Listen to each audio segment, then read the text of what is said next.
Hello everyone! Ayan, happy Sunday po sa ating lahat. Ayan, so for today's video ay tara at samahan niyo po ako magluto nitong ating isa na namang napakasarap na ulam. Walang iba kundi itong ating adobo sa gata, nitong ating gizzard at chicken liver. And sasamahan na rin po natin yan ng papaya at malunggay para masarap at masustansya itong ating lulutuin. So, ayun na nga guys. At nagpainit lang ako nitong ating kawali at naglagay ako ng konting cooking oil. And then, igisa na po natin dyan yung ating bawang at yung ating sibuyas. Ayan, halu-haluin lang po natin iyan hanggang lumabas yung aroma nitong ating bawang at sibuyas.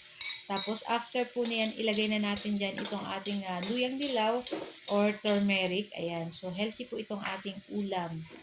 Tapos, igisa lang po natin dyan. Pagkatapos ay ilagay na po natin dyan yung ating chicken liver. Ayan, so inugasan na po natin yan ng maayos. And yung ating gizzard guys, pinalambot ko na yon kasi matigas po yun. Pinakuluan ko na yon ng mga 20 to 30 minutes. Tapos nilagyan ko lang ng luya para hindi malangsa yung gizzard. Ayan, so ayan na nga itong ating gizzard. Ilagay na po natin dyan yung balon-baluna ng manok. Ayan, isama na po natin dyan sa ating atay. So, yung atay ng manok po ay madali lang po yung maluto. At itong ating gizzard ay luto na po yan. So, malambot na po yan. So, may nakasama pang isang paa ng manok nung binili natin kanina sa market. So, yun na nga, at timplahan na po natin ng pampalasa. Naglagay na ako ng pamintang durog. Ayan, syempre marami-rami pong pamintang durog para masarap. Ayan. Tapos, maglalagay na rin po tayo nitong ating gata ng niyog. Pinakaunang gata ng niyog. So, kalahating kilo yung nilagay natin gata ng niyog dyan. Tapos, yung ating atay ay kalahating kilo at yung ating gizzard kalahating kilo rin. So, 1 kilo siya guys.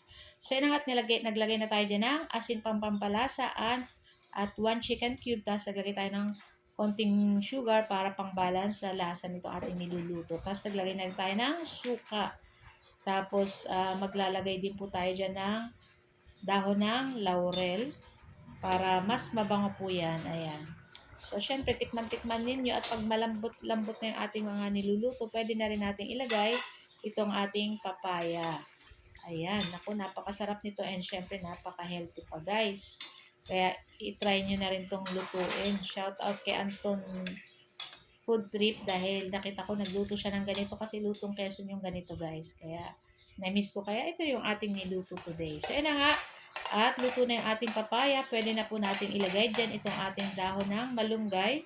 So, pwede po kayong gumamit ng dahon ng sili kung wala po kayong malunggay. So, kung alam po yung mga available nyo na mga dahon-dahon. Ayan.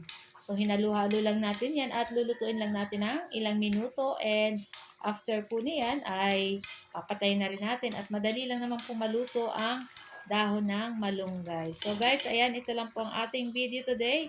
At sana po ay nag-enjoy kayo. So guys, thank you for watching. Bye!